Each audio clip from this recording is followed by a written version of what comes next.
بسم الله الرحمن الرحیم. د هدایت النحو د شرح په سلسله کې دا زمونږه شلم نمبر درس دی. مصنف رحمه الله تعالی فرمایی: اما العدل فهو تغير اللفظ من صيغته الأصلية إلى صيغة أخرى تحقيقا أو تقديرا، ولا يجتمع مع وزن الفعل أصلا، ويجتمع مع العلمية كعمر وزفر، ومع الوصف كثلاث ومثلث وأخر وجمع. تدين مخكي مصنف رحمه الله تعالی د منع صرف کم 9 اسبابو نو هغه 9 اسباب اجمالاً ذکر کړیو او هغه داو: عدل، وصف، تانیث، معرفه، عجمه، جمع، ترکیب، الف نون زائدتان او وزن فعل. د اما العدلنا صاحب کتاب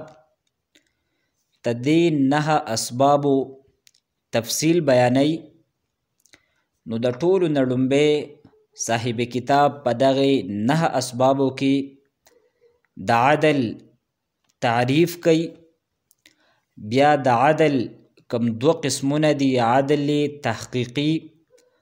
او عدل تقدیری، تدی طرف ته اشاره کوي. او بیا په اخر کې یو اهمه قاعده ذکر کوي چې عدل دا په دې 9 اسبابو کې د کومو اسبابو سره نه جمع کیږي او د کومو اسبابو سره جمع کیږي. نو د مثالونو په ذریعه سره تدې وضاحت کوي. نو فرمایي: اما العدل فهو تغير اللفظ من صيغته الأصلية إلى صيغة أخرى تحقيقا أو تقديرا. د عدل تعریف دا دی چې د یوې صیغې خپل اصلي شکل پرېښودل او بل نوی شکل اختیارول بغیر د څه صرفي قانون نه او بغیر د مادې د تبدیلی نه. د عدل تعریف دا دی د یوې صیغې خپل اصلي شکل پرېښودل او یو نوی شکل اختیارول بغیر د څه صرفي قانون نه او بغیر د مادې د تبدیلی نه. دا کم لومبی شکل دی چې کم شکل یې پرېښی دی دې ته به مونږه معدول عنه وایو. او دا کم نوی شکل یې اختیار کړی دی، دا کم نوی شکل دی، دې ته معدول وای او دې ته عدل وای. په دې تعریف کې مونږه یو 2 قیدونه ولګول چې دا نوی کم شکل یې اختیار کړی دی چې دا بغیر د څه صرفي قانون نه وي، یعنی په دې کې څه صرفي قانون دا نوی جاری شوی بلکې غیر قیاسي طور باندې دی یو نوی شکل اختیار کړی وي. لہذا قال او باع دا معدول نه دي، دې کې عدل نشته دی. اگر چې د قال خپل اصلي شکل قولو او د باع خپل اصلي شکل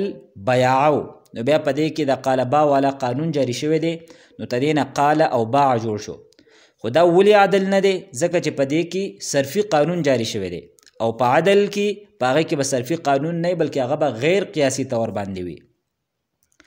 بل پکې مونږه دا اهم قید ولګاو چې دغه کومه تبدیلي ده نو دغه تبدیلی په دې کې به کومه اصل ماده ده د لفظ، دغه ماده دا به نه تبدیل شوي. نو که بالفرض دغه ماده دا تبدیل شوي وه نو دې ته به هم مونږ عدل دا نه وایو. لحاظ دا دمون او یدون نو دا په اصل کې و دمون او یدیون. نو دی خپل اصلي شکل پرېښی دی او یو نوی شکل اختیار کړی دی، لیکن دا دمون او یدون د دې کومه ماده ده نو دغه ماده پکې بدله شوې ده. هلته پکې په آخر کې وو او یا وه او په دمون او یدون کې وو او یا نشته دی. نو د عدل تعریف دا شو چې د یوې صیغې خپل اصلي شکل پرېښودل او یو نوی شکل اختیارول بغیر د څه صرفي قانون نه او بغیر د مادې د تبدیلی نه. مصنف فرمایی اما العدل، پس کم عدل لے د اما دا د تفصیل د پارا راځي، هر چې عدل لے په دغه 9 اسبابو کې فهو تغیر اللفظ، هغه د لفظ بدلیدل لی، په لفظ کې تبدیلی راتلل لی، من صیغته الاصلیه، د خپل اصلي صیغې نه یعنی د خپل اصلي شکل نه الی صیغه اخرى یو بلې صیغې ته او یو بل شکل ته. د یو لفظ د خپل اصلي شکل نه یو بل شکل ته بدلیدل دي نو دې ته عدل وایي. تحقیقا او تقدیرا، خوا که دغه تبدیلی دا حقیقتا وی یا تقدیرا وی. په تحقیقا او تقدیرا کې صاحب کتاب د عدل کم 2 قسمونه دي، عدل تحقیقی او عدل تقدیری، دې طرف ته اشاره کړې ده. نو د عدل 2 قسمونه دي، یو ته عدل تحقیقی وی او دویم ته عدل تقدیری وی. عدل تحقیقی دې ته وی چې د هغې په اصل باندې یعنی په معدول عنه باندې د غیر منصرف ویلو نه علاوه یو مستقل او ځان له دلیل موجود وي. عدل تحقیقی دې ته وایي چې د هغې په اصل یعنی معدول عنه باندې د غیر منصرف ویلو نه علاوه یو مستقل او ځان له دلیل دا موجود وي. یعنی د یوې کلمې غیر منصرف ویل دا خو یو په خپله دا دلیل دی چې دا کلمه دا معدول ده، ځکه چې په هغې کې صرف یو سبب دی او په یو سبب سره کلمه دا غیر منصرف نه جوړیږي. البته که په یو کلمه کې یو داسې سبب وي چې هغه سبب د 2 سببونو قایم مقام وي نو هغه ځان له خبره ده. لیکن که په یو کلمه کې یو سبب وي او دغه یو سبب قایم مقام د 2 سببونو نه وي او عرب دغه لفظ غیر منصرف استعمالی نو دا په دې خبره باندې دلیل دی ته دې لفظ دا غیر منصرف ویل چې دا کلمه دا د یو بلې کلمې نه معدول شوې ده، د دې صیغې خپل اصل شکل یو بل و نو ته دغې کلمې دا غیر منصرف ویل دا خو یو په دې باندې دلیل دی چې دا کلمه دا معدول ده. خو په عدل تحقیقی کې د غیر منصرف ویلو نه علاوه په دې باندې یو مستقل دلیل موجود وي چې د دې کلمې اصل داو او بیا ته دې اصل نه دغه خپل اصلي شکل پرېښودو او یو نوی شکل د دې اختیار کو. نو ته دې مثال لی لکه ثلاثه او مثلثه. ثلاثه او مثلثه دا لفظ اهل عرب دا غیر منصرف استعمالی، حالانکه په دې دواړو الفاظو کې په ثلاث او مثلثه کې په 9 اسبابو کې صرف یو سبب دی او هغه یو سبب دا وصف دی او وصف دا یو سبب قایم مقام د 2 نه دی. د وصف د پاره دا ضروری ده چې ته دې سره یو بل سبب وي نو چې کله ورسره بل سبب ملګری شي نو بیا به دغه کلمه غیر منصرف وي، حالانکه په ثلاثه او مثلثه کې یو سبب دی او ته دغه یو سبب نه دا کلمه غیر منصرف دا نه جوړیږي. لیکن اهل عرب دا لفظ غیر منصرف استعمالی. نو کچری مونږه په دې کې دویم سبب د نه داخلو نو د اهل عربو دا کم قانون دی نو دغه قانون ماتیږي ځکه چې په یو سبب سره کلمه د غیر منصرف نه جوړیږي نو دی وجې نه نحویانو دا خبره فرض کړه چې په دې کې خو یو وصف دی او بل سبب په دې کې عدل دی خو اوس کم عدل دی نو په دې کې عدل تحقیقي دی ځکه چې د دې په اصل باندې موږ سره دلیل موجود دی او هغه دلیل دا دی چې د ثلاث او د مثلثه کم اصل دی نو دا ثلاثتون دی د دې اصل ثلاثتونو بیا دې دغه ثلاثتون د شکل پرېښودو او د نوې شکل ثلاث او مثلث د اختیار کو دلیل موږ سره څه دی چې د دې اصل ثلاثتونو ځکه چې د ثلاث او د مثلث معنی ده درې د ثلاث معنی هم د درې او د مثلث معنی هم د درې نو لفظ یو دی او موږ دوه معنی کو نو د معنی تکرار دا دلالت کوي د الفاظو په تکرار باندې د معنی تکرار دا دلالت کوي د الفاظو په تکرار باندې نو موږ ته دا خبره معلومه شوه چې د ثلاث او مثلث دا په اصل کې ثلاثتونو او بیا بغیر د څه صرفي قانون نه دغه شکل پرېښودو او نوې شکل ثلاث او مثلث د اختیار کو نو وسو دا ثلاث او مثلث دا غیر منصرف دی ځکه چې یو سبب په دې کې وصف دی او دویم سبب په دې کې عدل تحقیقي دی نو عدل تحقیقي دی ته وایي چې د هغې په اصل یعنی معدول عنه باندې د غیر منصرف ویلو نه علاوه یو مستقل او ځان له دلیل موجود وي یعنی یو دلیل خو دا دی چې په دغه کلمه کې عدل دی ځکه چې اهل عربو دا غیر منصرف استعمالی او دې کې صرف یو سبب دی او دغه یو سبب د دوه قایم مقام هم نه دی لہذا ته دې نه دا خبره معلومه شوه چې دویم سبب په دې کې عدل دی خو بیا موږ سره په دغه عدل باندې مستقل او ځان له دلیل هم موجود دی نو دې وجې نه دا عدل تحقیقي دی د عدل دویم قسم دی عدل تقدیری عدل تقدیری دی ته وایي چې د هغې په اصل یعنی معدول عنه باندې د غیر منصرف د ویلو نه علاوه بل دلیل موجود نه وي عدل تقدیری دی ته وایي چې د هغې په اصل یعنی معدول عنه باندې د غیر منصرف ویلو نه علاوه موږ سره مستقل او ځان له دلیل موجود نه وي بس موږ سره صرف دلیل موجود دا وي چې اهل عربو دا کلمه غیر منصرف استعمالی حالانکه په هغه کې یو سبب وي نو بس مونږ خود به خود دغه فرض کو چې د دې اصل دا یو بل لفظ او هغه شکل بیا پرېښی دی او نوې شکل اختیار کړی دی خو موږ سره په دې کې څه دلیل نه وي بلکې صرف مونږ بس یو څیز دا فرض کو چې د دې لفظ اصل دا و بیا دغه شکل پرېښودو او دا نوې شکل دا اختیار کو اوس مونږ ته دې مثال سره وضاحت کوو نو انشاءالله تعالی دا خبره به زمونږ په ذهنونو کې په صحیح طور باندې راشي نو د عدل تقدیری مثال دی لکه عمر او ظفر نو عمر او ظفر دا کم الفاظ دي دا اهل عربو غیر منصرف استعمالی حالانکه په عمر او په ظفر کې صرف یو سبب دی او هغه یو سبب په دې کې علم دی یعنی عمر هم نوم دی او ظفر هم نوم دی او علم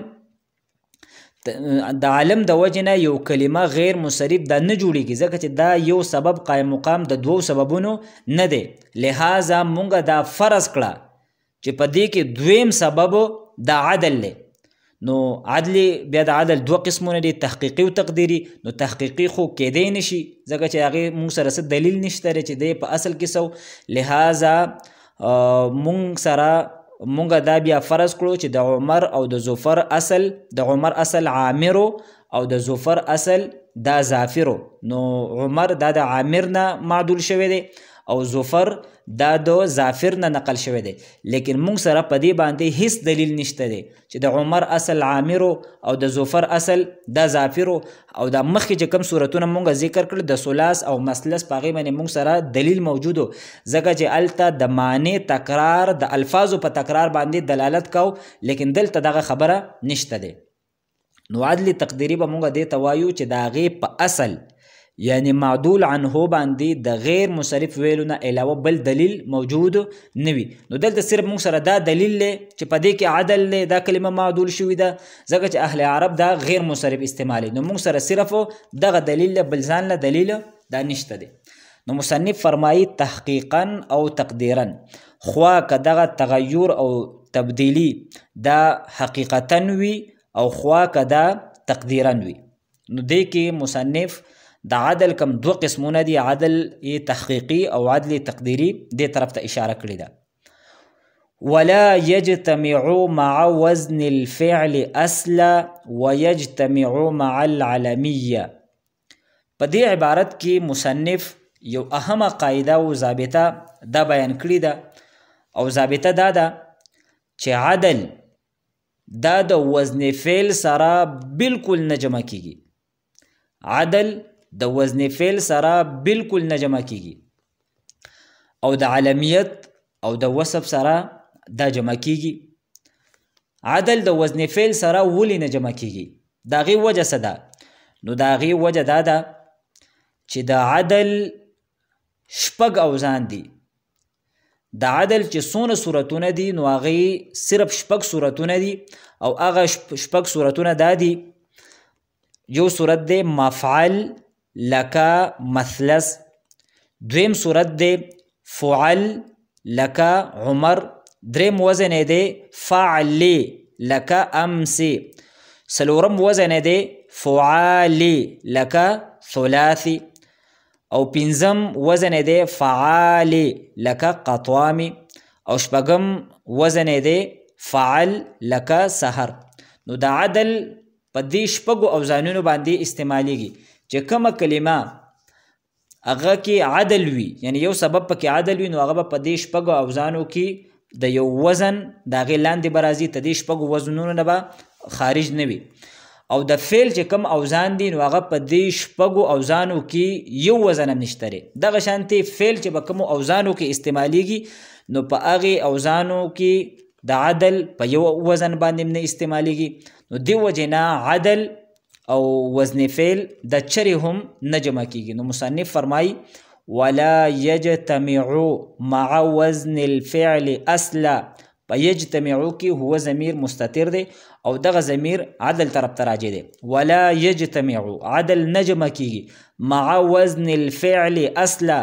په مناصر په نه اسبابو کې چې کم وزن فعل دی د هغې سره بالکل د نه جمع کیږي. اصلا معنی دا ده بالکل نه جمع کیږي. ويجتمع مع العلمية، او د علمیت سره هم جمع کیږي، ومع الوصف او د وصف سره هم جمع کیږي. ويجتمع او عدل جمع کیږي مع العلمية د علمیت سره، او ته دې مثال سره په خپله مصنف د هغې د مثالونو په ذریعې سره وضاحت کوي، لکه عمر او ظفر. نو عمر او ظفر دا کلمه غیر منصرف ده، او په دې کې د منصر په نه اسبابو کې دوه سبب دي. یو سبب په دې کې علم دی، عمر هم نوم دی او ظفر هم نوم دی، او بل سبب په دې کې عدل تقدیری دی. او په دې باندې مونږه خبره ذکر کړه چې د عمر اصل دا عامر دی، مونږ دا فرض کړو چې دا د عامر د معدول دی، او د ظفر اصل دا ظافر دی، دا د ظافر نه جوړ شوی دی. لیکن په دې باندې موږ سره څه دلیل نشته دی. دلیل موږ سره صرف دا دی چې دا عربو دا غیر منصرف استعمالی. نو یو سبب په دې کې علم دی، او بل سبب موږ نشو فرض کولی سوا د عدل نه، نو موږ دا فرض کړو چې دوی کې دویم سبب دا عدل دی. نو عمر او ظفر په دې کې یو سبب علم دی، او دویم سبب پکې عدل تقدیری دی. ومع الوصف او عدل جمع کیږي د وصف سره، او تدی مثال سره كثلاث ومثلث واخر وجمع. مصنف رحمه الله د عدل د وصف سره د جمع کېدو سلور مثالونه ذکر کړي دي، او په دې سلور وړو مثالونو کې یو سبب د وصف دی، او دویم سبب په دې کې عدل تحقیقی دی. لومبی مثال دی لکه ثلاثه او مثلثه. نو په ثلاثه کې یو او په ثلاثه او په مثلثه کې یو سبب د وصف دی، او دویم سبب په دې کې عدل تحقیقي دی او په هغې باندې مونږ تفصیلي خبره وکړه چې ثلاثه او مثلثه دا معدول دي د ثلاثتن او عدل تحقیقي پکې ولې دی ځکه چې مونږ سره په دې باندې دلیل موجود دی او هغه دلیل داو چې د معنی تکرار دا دلالت کوي د الفاظو په تکرار باندې. دغه شانتي د اخرى او جمعه په دې کې هم یو سبب دا وصف دی او بل سبب په دې کې عدل تحقیقي دی او ان شاء الله تعالی آینده درس کې به مونږ په اخر او په جمعه باندې تفصیلی بحث کوو چې په دې کې عدل تحقیقی دا څنګه دی. اوس په دې باندې خبره لږه تفصیلی ده نو دا به ان شاء الله مونږ په آینده درس کې کوو. نو تدې قاعدې